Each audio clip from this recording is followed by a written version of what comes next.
My name is Adam Amrani. I am a volunteer with Comma DC.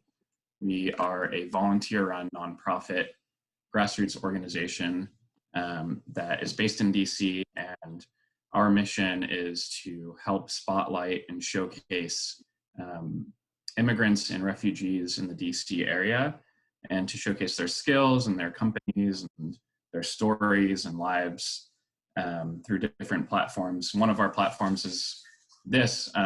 We host a lot of classes where people showcase their abilities and their skills, and today we are hosting Yao Zhao from 50 Hertz, his company that he founded in 2020, based in DC, founded on his belief that Sichuan pepper oil is a unique sort of flavor and ingredient that is going to introduce a new sort of element to global cuisines.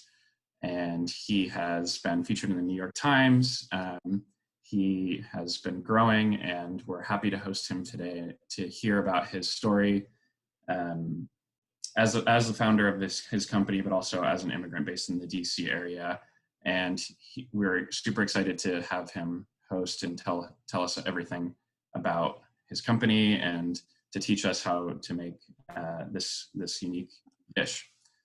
So he's well more equipped to talk about this than me. So I'm going to hand it off to him and hear what he has to say and help us learn something new. Thanks, Adam. Thanks everyone for joining. As I said, it's a holiday weekend, so thanks for taking the time to join us and share my story. My name is Yao Zhao. I'm from Chongqing, China. And this dish we're gonna make is my childhood memory, right? We're all immigrants. I assume a lot of us are immigrants. So those dishes from our childhood, really brings us back to our roots.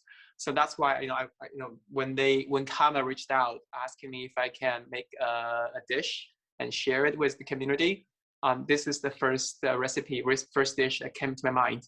What I will do today is I'm gonna definitely make it's very simple. I'm definitely gonna teach you how to make this dish and why I think it's so awesome. And you can whip it up in 20 minutes and have a flavorful meal. But also, I think when I first heard the mission of Kama, it just struck a chord with me, because being an immigrant and being in this country for many years, I also want to share my story, my journey with all of you, and perhaps could be inspiration, could be a resource for all of you. So I came to DC about 10 years ago, actually exactly 10 years ago, in 2011. I had a very standard Chinese upbringing. I was born and raised in Chongqing, China. For those who don't know my hometown, Chongqing, it's a city of 31 million people that very few people have heard of. It's the size of Australia, but it's a huge mega city in southwest part of China. And it's next to Chengdu, next to Sichuan. It used to be part of Sichuan. The mala food, famous for its panda, but Chongqing was sort of separated from Sichuan province in 1997 to become a whole provincial area of its own. So Chongqing food is part of Sichuan food, but because the weather is really hot in the summer and cold in the winter, so the culture and food is more in your face, spicy and numbing. That's what it's famous for. But nowadays, actually, it's also very famous for its architecture, and the food got even more popular through social media. So I was born and raised there. I like a good Chinese student. I was pretty good in the high school, middle school, and then went to Beijing for college, and I spent 4 years in Beijing. I was trained to be a diplomat for the Chinese government, but after 4 years, I decided not to pursue that route. But I was also very lost in career choices. So I took a gap year, actually. I traveled around for nearly a whole year throughout Southeast Asia and India. And I applied for grad school in the US. I applied for Johns Hopkins SAIS in DC. I remember I submitted my application in an Indian village somewhere. And I got in, and that brought me to DC. And I cannot believe it's almost 10 years ago. So I spent 2 years in DC and studying economics and clean energy. So clean energy has been my first part of my career. After 2 years at SAIS, I went to Abu Dhabi. I worked in Abu Dhabi for International Renewable Energy Agency for 2 years. It's a wonderful time. I really enjoyed being in the Gulf, living in a Muslim culture. Before I went there, before I got the job, I've never thought I would have that experience. But I thoroughly enjoyed it. Traveled around that region. Not enough. Thinking back, I should have taken up more holidays living there. And but after 2 years, I want to move back to DC. So I found a job at the World Bank. Still doing what I'm doing now, which is clean energy. So I focus on MENA region. I focus on energy efficiency, e-mobility, electric vehicles, and also renewables in Saudi, Morocco, and Egypt. The running joke was I spent my first half of my career battling against oil and gas industry, but now I'm selling Sichuan pepper oil. I'm dealing with other kind of oil. So in 2018, my green card comes through. Now my mind was like, I've always wanted to be an entrepreneur. I found that urge. I had a lot of self-exploration throughout the career. I wasn't very happy of a very research-heavy career. And slowly I realized, I think I'm an entrepreneur. I like building things. I like putting things together. When I'm very passionate about something, I evangelize it and I tell everyone about it, and I'm very good at it. So in 2018, I went home to Chongqing. My mom was making a cucumber salad, and she used the green Sichuan pepper oil to make that salad. And I grew up eating Sichuan pepper. Sichuan pepper is the tingling numbing spice that's prevalent in Sichuan food, in a lot of Chinese food. Mapo tofu, you would hear, kung pao chicken, they all use it. It's this numbing, tingling spice. So my mom was making that salad. I had a bite of this cucumber. It was so powerful. It's very floral, tingly. It just brought me back to my roots. It's like a visceral reminder of my upbringing. And I came back to DC with a bottle of Sichuan pepper oil, the green one. And I'm making pasta and salad with it. And then this idea sort of dawned on me. This is such a unique spice. You don't find this kind of tingling, numbing spice with also a wonderful aroma anywhere in the world. It's only this type of spice, and I want to make it more known to the Western audience, and I want to make it into the Western cuisines. So I had this idea, and that's in 2018. So I started doing research, right? I started reaching out to people, finding if there are any competitors in the space. I wrote to famous food scientists, chefs, and everyone likes the idea. And I didn't get many pushbacks. Maybe people are just being nice to me, but so I lined up the supply chain, and I want to start with the oil, right? So the spice actually, normally you would see, the spice is, if you can spotlight, right? So this is Sichuan peppercorn, right? But this is the dried form. And usually you're familiar with this form of Sichuan pepper, the dried peppercorns. You grind them, you have to toast them. But I thought that's such a difficult start. I have to educate people to grind them, toast them. I want to have an easy start. So I started with Sichuan pepper oil because it's so powerful and it's very easy to use because it's a condiment and it keeps the flavor for a long time. Once you grind the peppercorns, the flavor goes away really fast. So I started with the green Sichuan pepper oil. I lined up the supply chain and I find a co-packer in the US to co-pack for me, and I designed the labels, and in 2019 I got my first batch, and then pandemic hit in 2020. I was working for the World Bank. I was really busy actually at the time because my client countries in like Saudi Arabia or Morocco, those governments they were not slowing down. There were a lot of projects going on, but it's still a 9 to 5 job. So I had my time at hand to do more. So I opened my website, my Shopify website, and started selling this. Of course, at the beginning was very, very slow and quiet, and that was last year in April.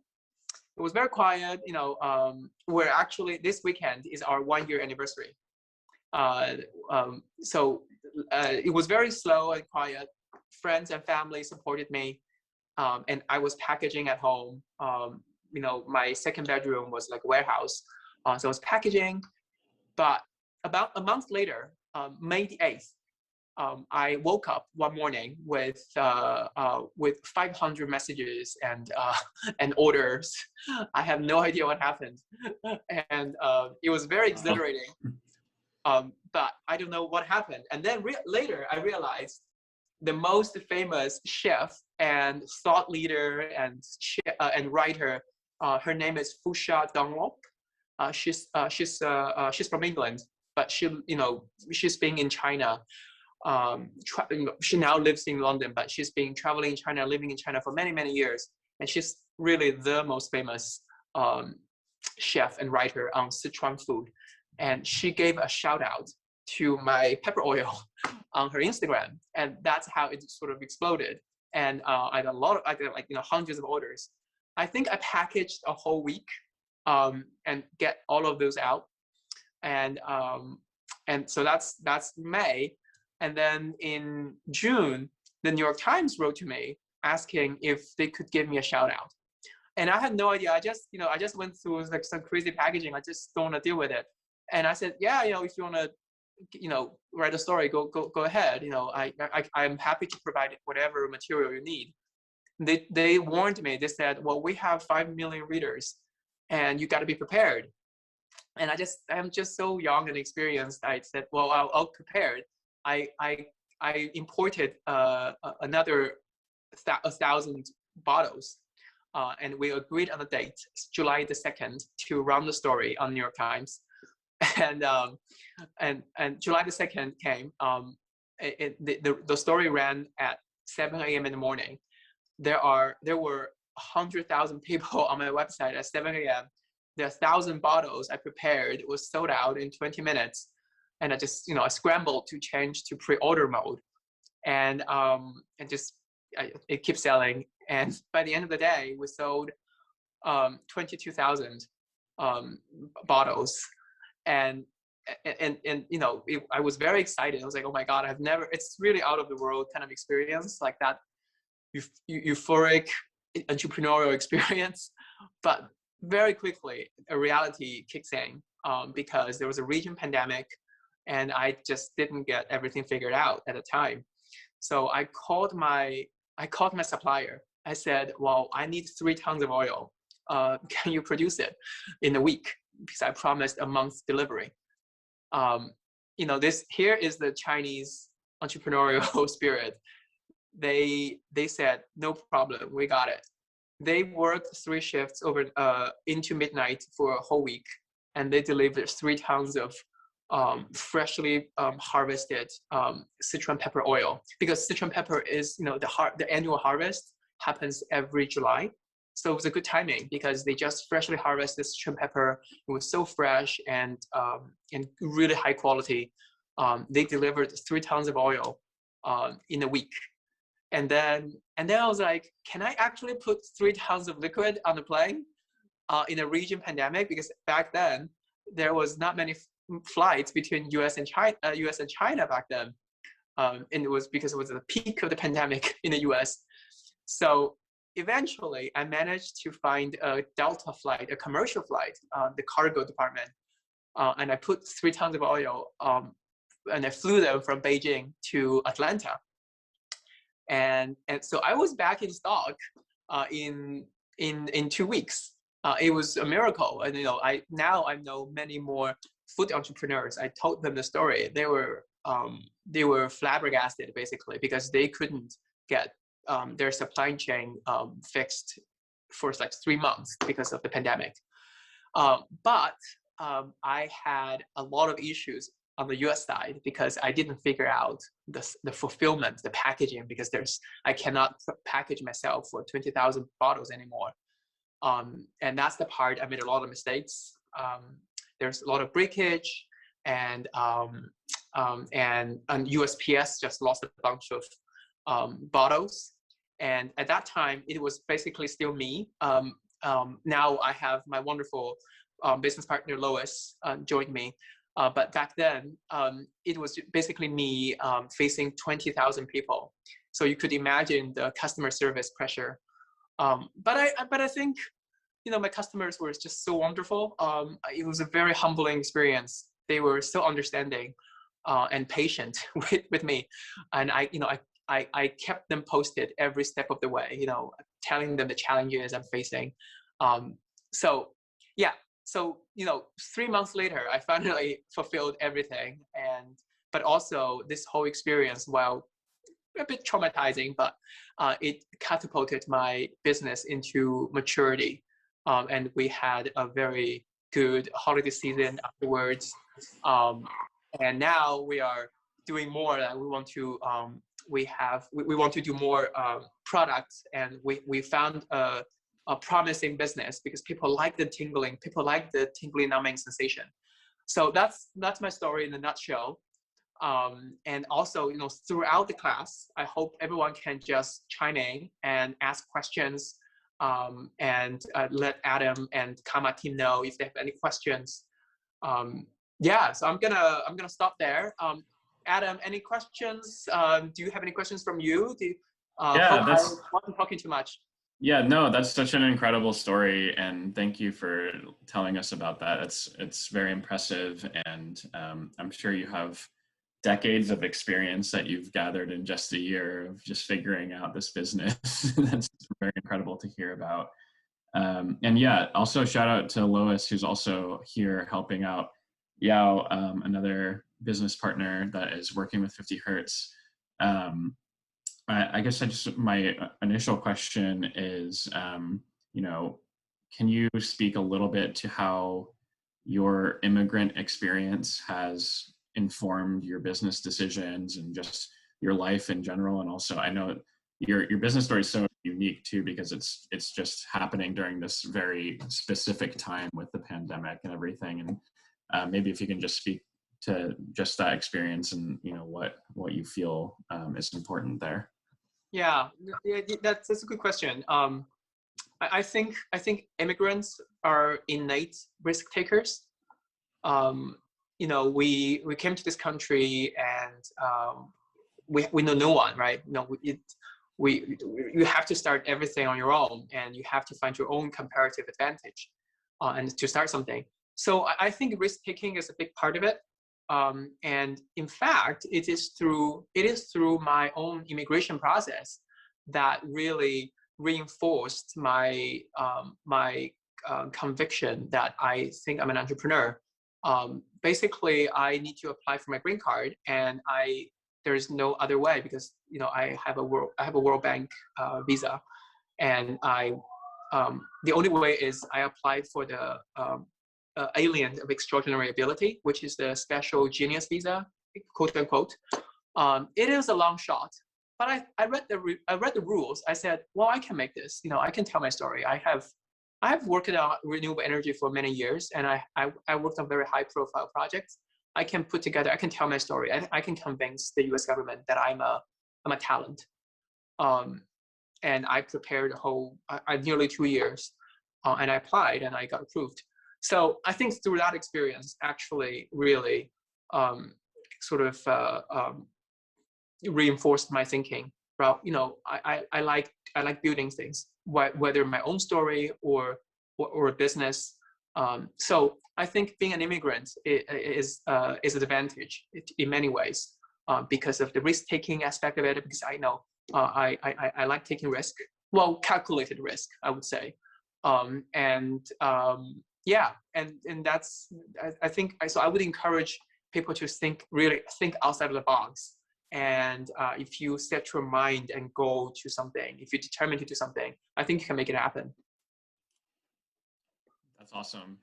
Thank you for sharing all of that. I'm sure people have tons of questions, and I have tons of questions for you, but if you feel comfortable, perhaps we can transition to the cooking portion of this class and then continue with the discussion. Yeah. So this dish is called Chongqing small noodle, Chongqing xiaomian in Chinese. It's one of those dishes that you can, if you go to a city, you just see everyone's eating it, and it's so everyday, and people don't take it seriously. Local people don't take it seriously because they take it for granted. But it's just so tasty and flavorful, and I've been missing it since I'm living abroad now. But this is literally what I grew up eating, and local people eat this in such a casual way. If you go to my website, you will see some photos. Like this is, it's quite spicy. I would say it's very tangy, but not burn your head off kind of spicy, and it's very tingly. And the key of this dish is very aromatic. The aroma comes from garlic, comes from ginger, comes from Sichuan pepper. So it's very aromatic. But also people eat this for breakfast, right? Like who would eat a bowl of spicy noodle for breakfast? But Chongqing and Sichuan people love it. And they eat it on the plastic stool on the pavement, on the sidewalks. And so it just shows how casual and the street food scene in China or in Asia in general. And so we're gonna make this, and it's my own version of it, and it's gonna be very simple. So I forgot to tell everyone, we should actually be boiling water. So if you are cooking alone, boil a pot of water. Not, I would say perhaps 2 to 3 cups, or we're just going to use it to boil the water and to boil the noodles and veggies. And so I'm going to introduce the ingredient first. The noodles, any kind of noodles is okay. I normally use the Sichuan noodle. You could get it at Chinese market. But if for substitute, you could even use pasta. I sometimes use pasta, because it's just noodles. And then the other key part of Chinese cooking is green veggies. I love my green veggies. I think it's one of the most underrated part of Chinese cooking, because there are so many kinds of green veggies you eat for Chinese food. And I think there's a lot of misconceptions about Chinese food, because people think it's very greasy, very meat heavy. But actually, there's the emphasis on Chinese cooking is a lot of veggies. And today I'm using this green veggie, which is one of my favorite, called snow pea shoot, wan dou jian in Chinese, because it's very tender. But you could substitute with bok choy, you could substitute with lettuce, or any kind of green veggies. So that's that. And I like a lot of them because I really like my green veggies. And then the seasonings. So this noodle is all about its flavor. And there are a few key ingredients. One is black vinegar. You can see, right? This is black vinegar. Oh, that's way better. Yeah. If you don't have black vinegar, white wine vinegar is fine. It's just we need that acidity. We need that sour flavor. And soy sauce. Yeah, if you're cooking Asian food, soy sauce is a must. I particularly like this brand, but this brand is only available at, as far as I know, Chinese market. But if you go to your Whole Foods, you could get light vinegar, light soy sauce very easily, and that's a good substitute. And Whole Foods toasted sesame oil, again, aroma, right? It gives that sesame aroma. And then the key of this, I think the key ingredients of this is chili oil. So I do sometimes make my own chili oil.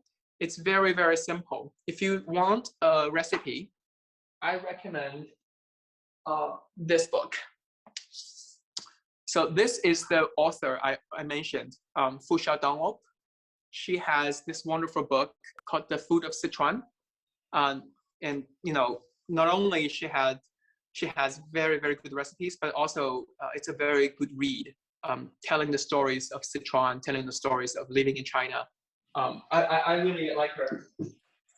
But if you don't want to make your own chili oil, just use lao gan ma, which you can get on Amazon this way, the spicy chili crisps.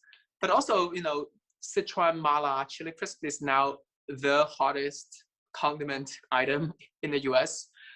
There are, I don't know, 50 other brands out there. So, so you could get that. But for me, lao gan ma is the iconic one. And then my Sichuan pepper oil. Ooh, this way, keep forgetting. So there's red and green. Also, thanks for those who actually ordered for this event. I'm really appreciated. So the red one. So people are asking me a lot of times, which is part of my education endeavor. What's the difference between red and green? Red is more familiar to people. Red Sichuan pepper and Sichuan peppercorn has been used in Sichuan food for nearly 2,000 years. Whereas the hot, spicy capsicum chili peppers is actually only introduced to China about 400 years ago. So Sichuan peppercorn, the numbing spice, was the original spice in China, was native to China, to Sichuan. And so the red one is more, sometimes I compare them to red wine and white wine. The red one is more mature, more flavor, more full-bodied, whereas the green one is brighter, is more aromatic, is more lemony. Like a good white wine for the summer. So I normally use the green one for its aroma, but use the red one for its numbingness. And then last but not least, it's garlic and ginger. Chongqing food focus a lot on garlic and ginger. It's very different from dandan noodle, which is famous. So if you're cooking along, the first thing I would do is I would cut the ginger and garlic. I would dice them into small pieces. What we will make using the ginger and garlic is I call ginger and garlic sauce, 姜蒜水 in Chinese. So just dice the garlic and ginger into small pieces, and then once the water is boiling, we just pour some of the boiling water into the bowl to extract the wonderful garlic and ginger flavor.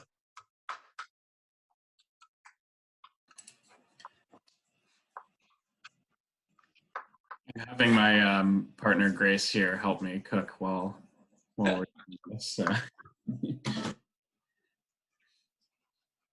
Lucky you, Grace did all the hard work. Yeah.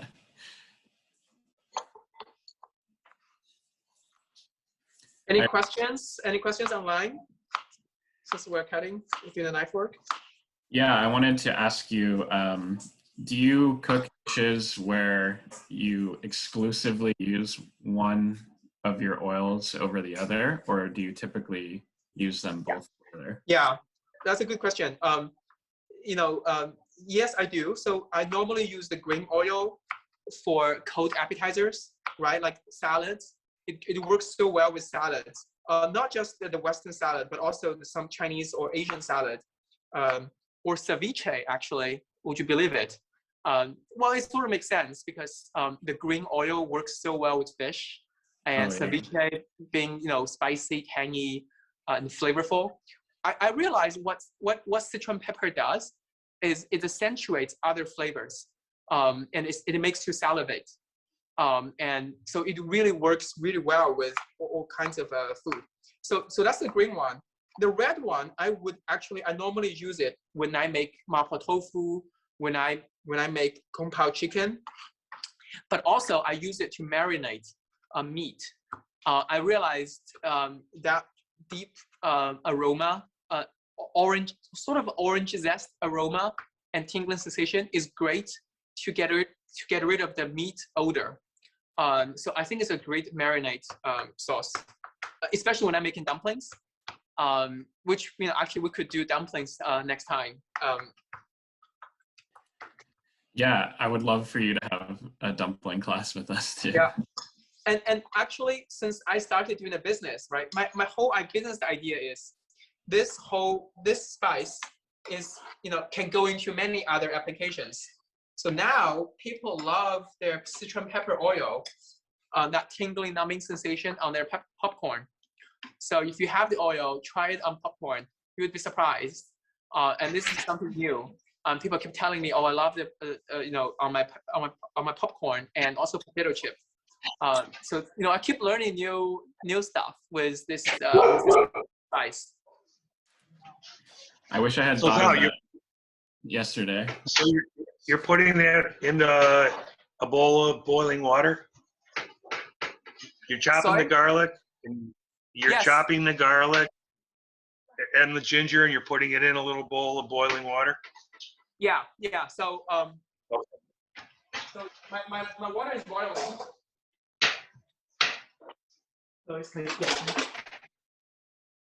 So my water is boiling, and this is the diced ginger and garlic, and I just gently put some boiling water. So the hot water would extract the flavor from the two ingredients.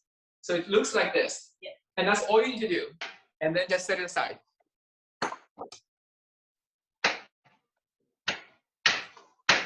Okay. You say yes? Yes. Now we're gonna make the sauce. Right? So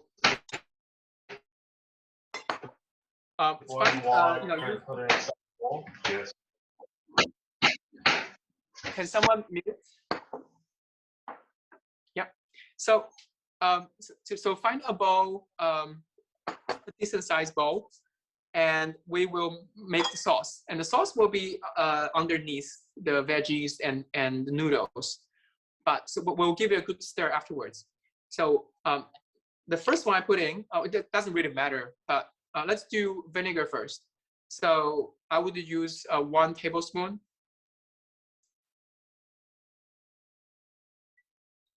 One tablespoon vinegar. And then soy sauce. So soy sauce depends on how salty you want. In my recipe, I said 2 tablespoons, but that might be too much. But the good thing is, if you put too much ingredients in this, you can always add more water to dilute it. So it's quite versatile. So I would put, let's say, 1 tablespoon and half. Yeah. Okay. And then next is chili oils. You could actually, I forgot to mention, if you don't have chili oil at moment, you could also use. I actually sometimes use gochujang because I really like Korean gochujang. It's fermented. It's just, and also it's red. The color will turn out to be really nice. So that's another option. So I'm gonna use actually lao gan ma today because I love lao gan ma. Again, depends on how spicy you want. You could do one. You could do 1 tablespoon. That's what I normally do.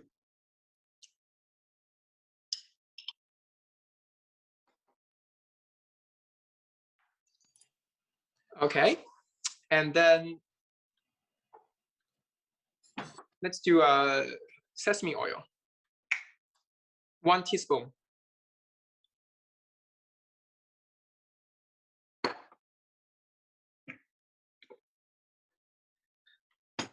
And for the base, I would use my red Sichuan pepper oil to add tingle.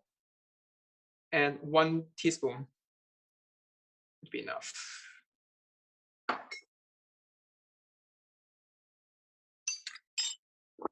Right. And now we want to put in some of the ginger and garlic. It gives you that wonderful flavor from ginger and garlic. And I love this flavor so much, so I tend to put a lot. I put 1 tablespoon, sometimes even more. So just use a tablespoon. Let's do 2 actually.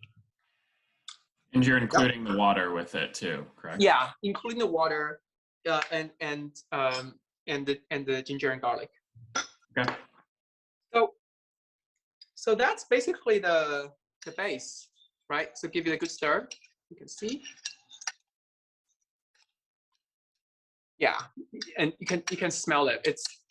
It's great.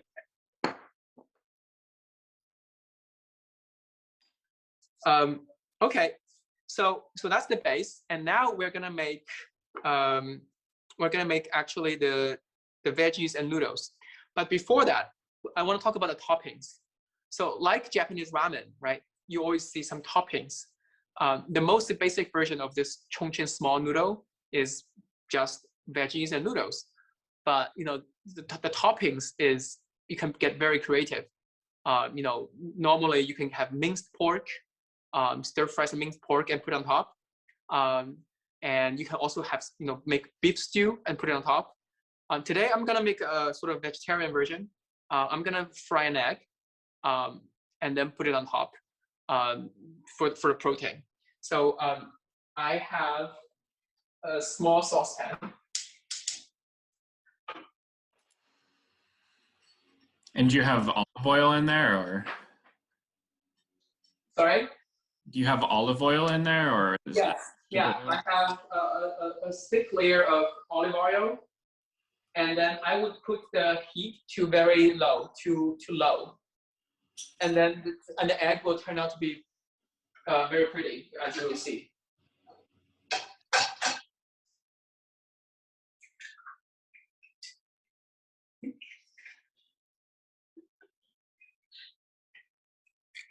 Yeah, with low heat, and then it will do its own thing.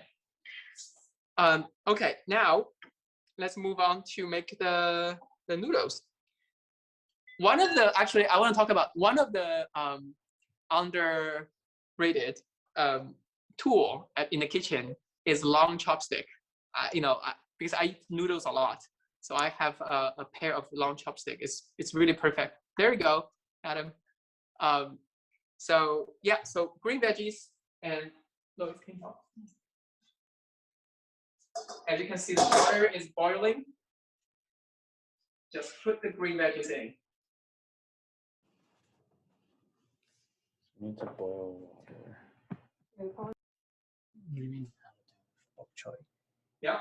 Yao, can I ask you please, for bok choy, which pieces of bok choy do you eat? So first of all, this is the veggies I'm using is not bok choy. Sure. I just but if you use bok choy, I would cut the end and then just throw the whole bok choy in. Yeah. Thank you.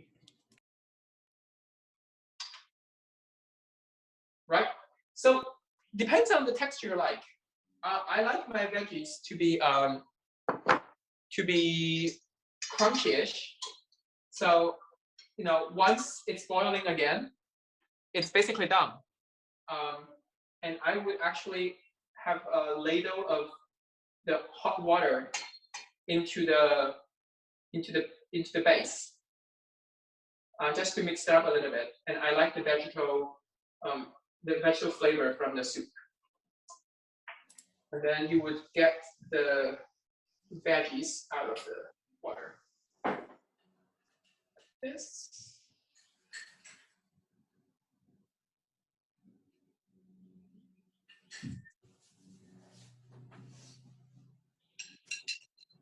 Right? So it looks like this. So green veggies floating on top of all the good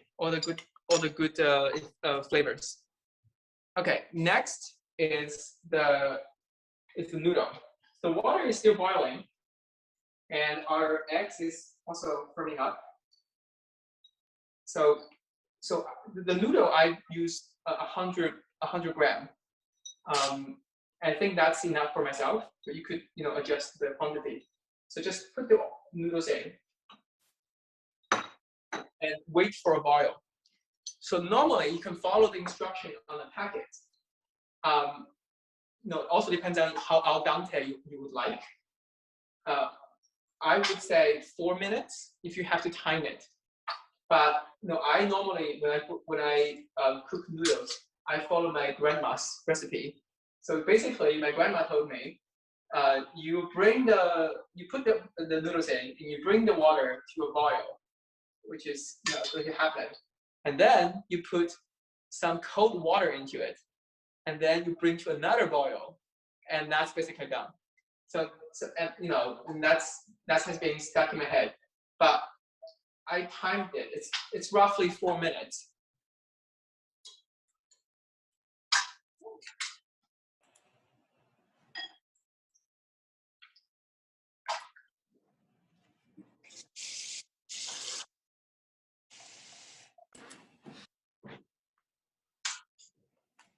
I love the step of using some of the water that you boiled the vegetables in for the sauce.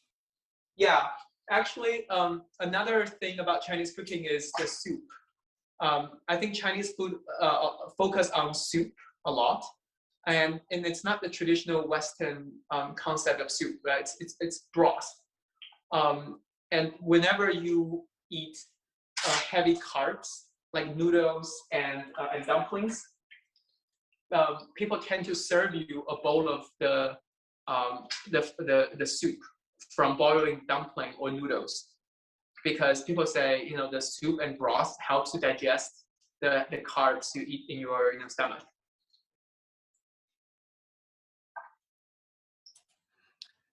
Your kitchen is also really awesome, by the way. The eggs? Your kitchen. Oh, thanks.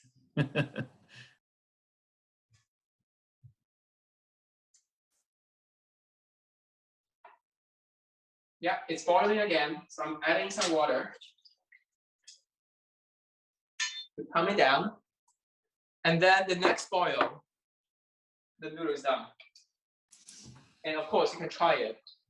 I like it al dente. I like it chewy. Mm-hmm.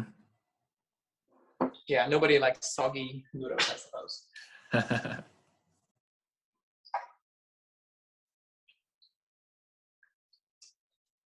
Any questions online? Any where we? How often do you cook this recipe? Very often. I feel a little bit ashamed for saying this. I'm very often. This is like my go-to. Yeah, the only variation I would do is the topping. Sometimes I would just use an egg if I feel lazy. But sometimes I would actually also the broth, right? The base. I just use the water. But you could make a stock by boiling pork bones or chicken to add that umami flavor. If you feel up to it, right? So you could make this dish so simple yet so fancy. So very often I make this noodle. It seems like one of those dishes that's very quick and easy to make, so it's enticing to make often. Yeah. It's all about the flavors, really. Imagine, in this bowl, as you could taste soon, it has umami from soy sauce. It has vinegar. It has numbing and aroma and sesame oil. It's just a bowl of flavor explosion, and that's actually the focus of Chongqing and Sichuan food. It's focused on flavors and sensation. All right. Definitely. Down.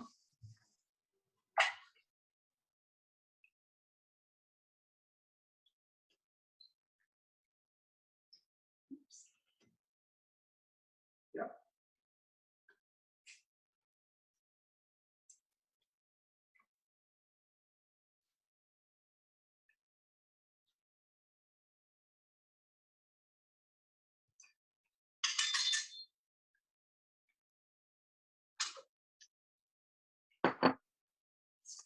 Right. Just like this.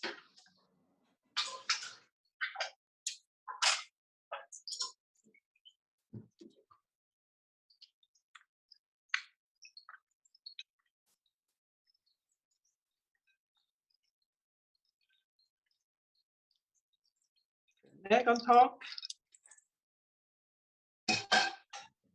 Beautiful. And last but not least, I love my green onions.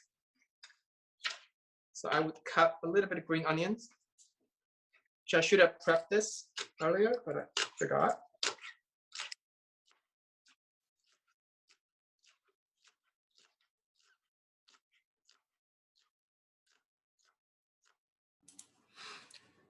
By the way, if anyone in DC likes green onions, I recommend you go to H Mart because they always have really good deals on green onions. Mm-hmm.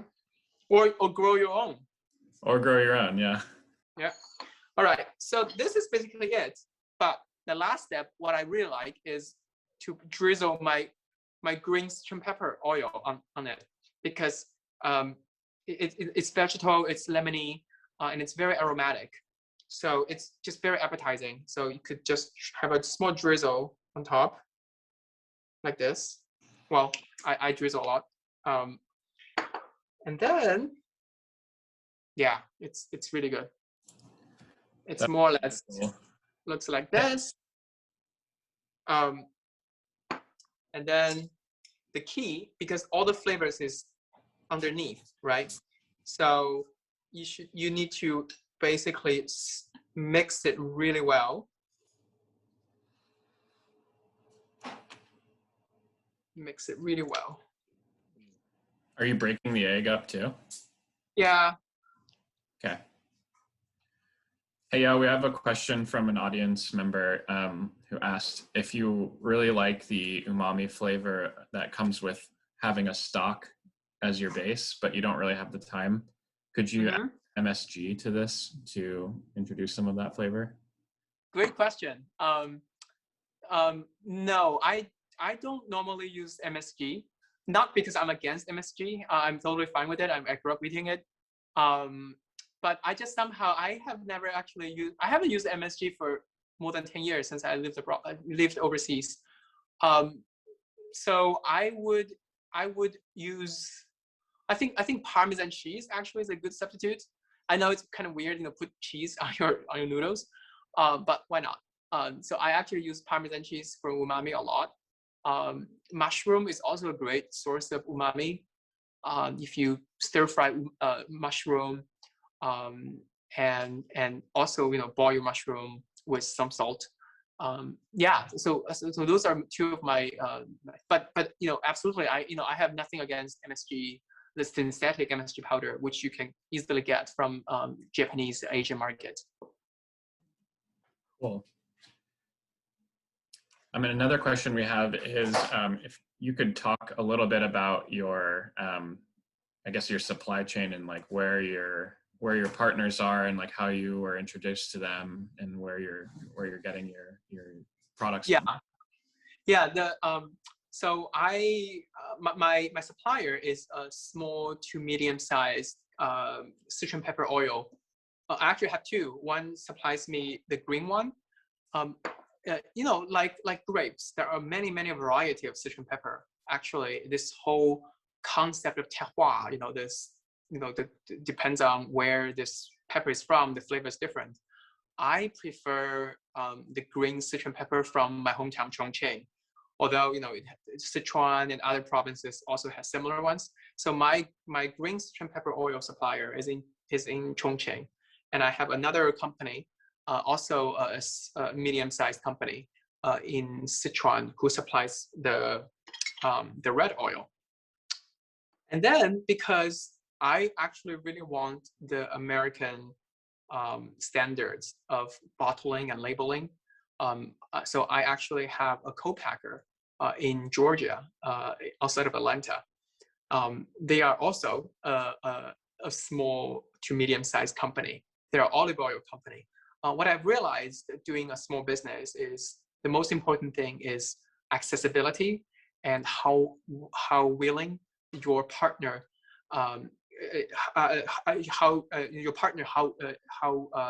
they're gonna work with you. Because if you work with a big company, you're such a small potato. They don't really, you don't have that access. I can get on the phone with my co-packer asking him, hey, I need to ramp up for the New York Times shout out, which happened again in February. We had another New York Times feature in February, and we just handled it with ease. So I have suppliers in China, also a co-packer in the US. It's not a very long supply chain, and it's relatively, I think, manageable, but it's a good practice to set it up. Yep. Awesome. I think you expertly put together this dish so quickly, and maybe some of us are still scrambling around to no problem. Everything together. Can I have a slurp? Yeah, of course.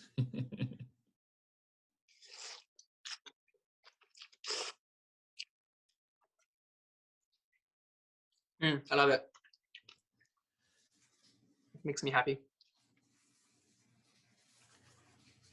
So some of the questions are coming in now. So the scallion does go on top afterwards, correct? Yes. Is there a particular reason why you put the sauce and the veggies at the bottom instead of over the top? There is a reason. Well, the reason is actually, I never thought about this actually. It's just how I grew up with. If you go to Chongqing, also you can see some of the photos I took on my website. You have this hole in the wall dingy restaurant. Well, I use the word dingy, but no, it's really a hole in the wall kind of street food. They have a massive table with all these ingredients in big bowls, and then they have a bowl and use a spoon. Just the twist of their wrist, they know the volume they put in. They would never measure this, like 1 tablespoon, like they've never heard of it. What tablespoon is? They just use their the twist of their wrist. And that's just how I grew up with. The sauces has always been at the bottom, but actually that's a very good point. Why not you pour on the top? I think that might work. Yeah, that's super interesting. I also think, like, if I'm thinking of a logical reason, I would think maybe it's just easier. It's not as messy to like pour it over. Pouring it over the top, maybe you risk. But the advantage of pouring on the top is you don't have to do all this stirring, right? Yeah. Because if you're not familiar with chopsticks, you could splash the sauce all over your face and your clothes. That's the danger of it. Yeah. We have a bunch of questions. Another one we have here is, what piece of advice or lessons learned that you have would you give to other immigrants or people hoping to launch a business? Yeah, that's a good question. I think I would say start small. Test the water. I think the first thing is to know yourself, right? What type of person you are. Are you really, are you really perhaps the very loud type, you want to make a splash, right? You want to do a Kickstarter, you want to raise a lot of money, and do a big thing, or you're more like me. I'm a risk taker, but also I calculate the risks and I do things gingerly, and step by step. I don't believe in a lot of things. For example, do I want to spend $1,000 buying Facebook or Instagram ads? Probably not, because I don't truly believe. I like organic growth, but at the same time, I also know other entrepreneurs. They achieved a lot of success being more out there. So I think knowing yourself, knowing your personality is very important. So you can choose your own path accordingly. I think the other advice I would give, not that I know I'm still learning a lot, but I also think choose the category carefully. I think there are two in general. One is, in my case, right? I know myself. I'm not a very competitive person. I don't really enjoy competition. I sort of just want to do my own thing, right? So I picked an idea that's kind of odd, like champion tingling sensation to the world. So it's a bit odd, but there's not much competition so far, and it gives me room to breathe, to develop new ideas, and also be able to spearhead the idea, right? I'm the first one, and I like that. I like being the first one. Whereas there's another route, right? You see a trend, and you want to perhaps compete with other players already in that trend who are doing similar things, and it's sort of a proven concept, and the market is bigger. So again, knowing yourself, knowing what you want to do, I think pick the product category, pick your own product. I think that's very important. Yeah, that's really good advice. I wanted to ask you also, just can you let the audience members know again where you can buy your Sichuan oil? So we are actually about to celebrate our first anniversary. I can't believe this whole year. So much happened. We are in a few stores in a few cities, but we started in DC. Our first store, which I think all of us loved, is Hana Market on 17th Street. It's so cute. The amount of real estate in that store, as you know, it's very tight. I remember I walked in and I talked to the Japanese owner. I don't speak Japanese. He doesn't speak English.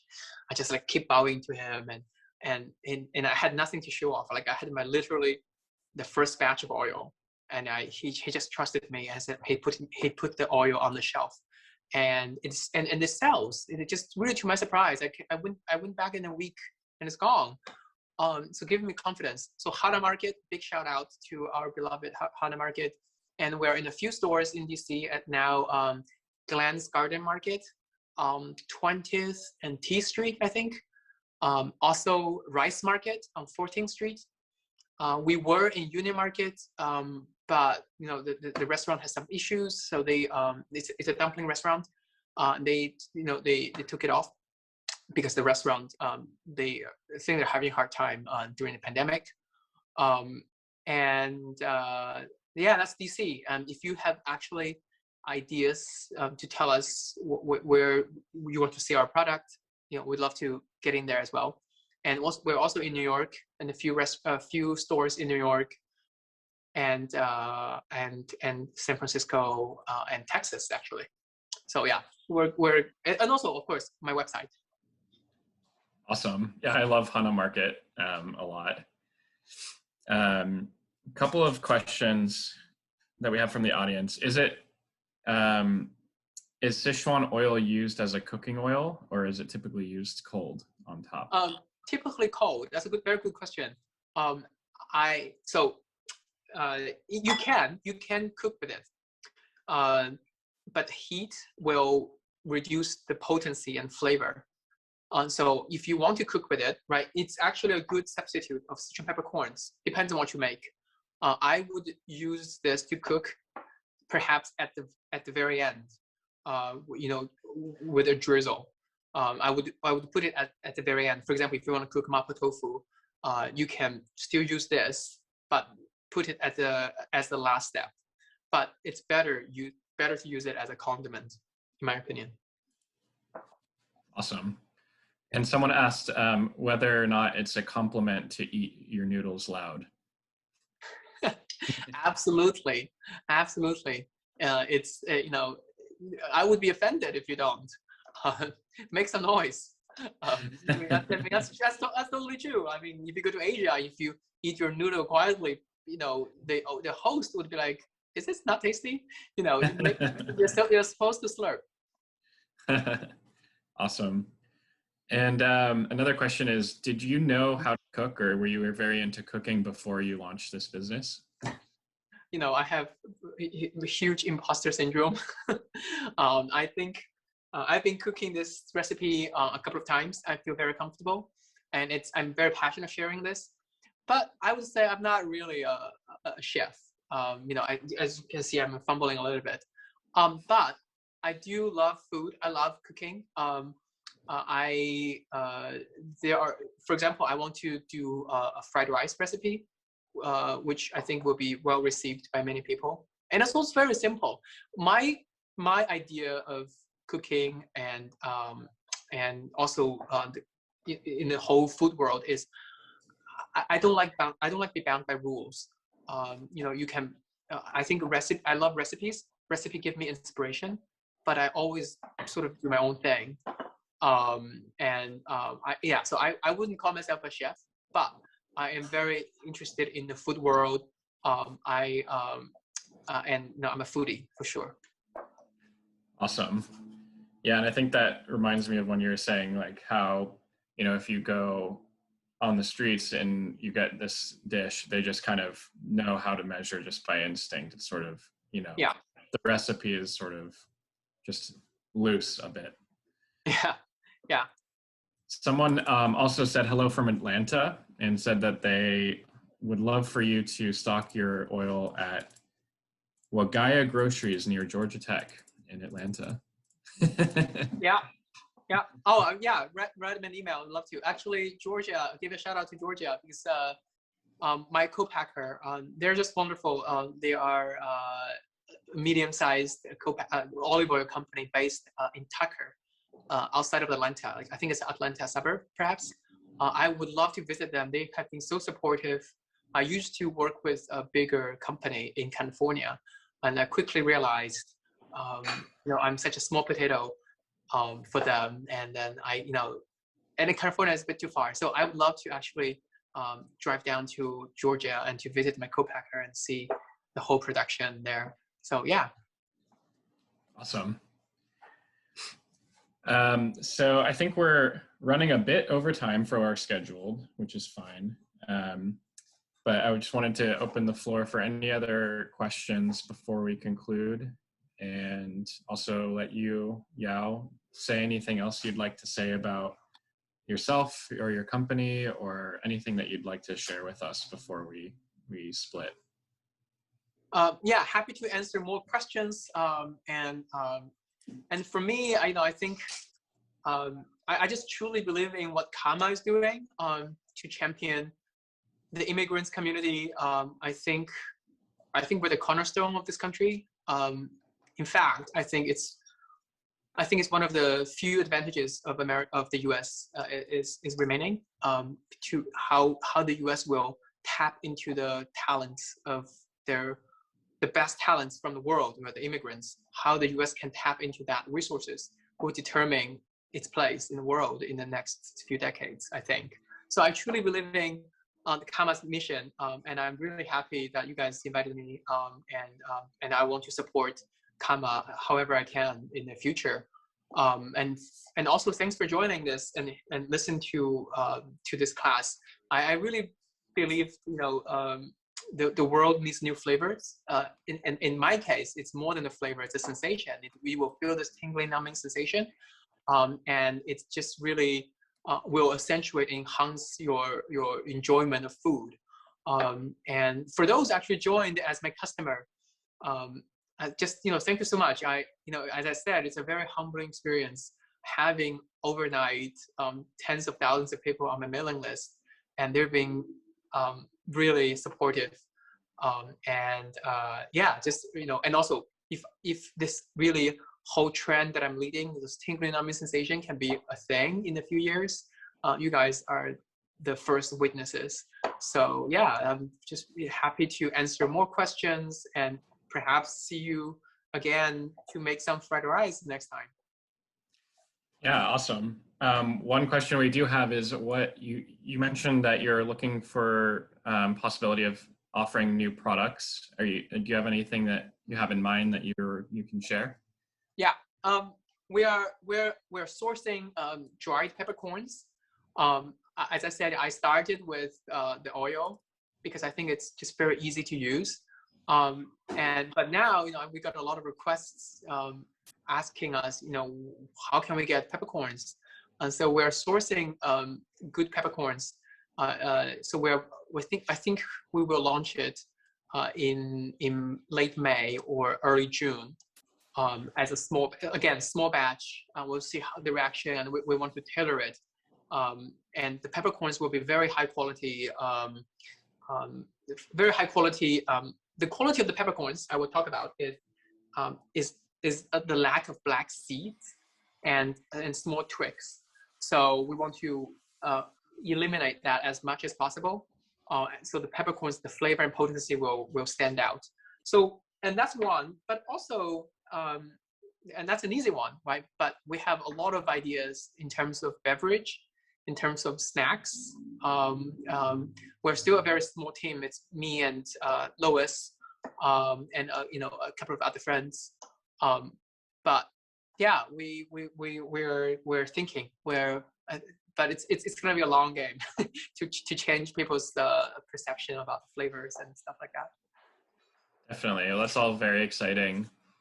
Well, I just want to be mindful of our time and say thank you to everyone who has come and participated with this, and thank you so much, Yao and Lois.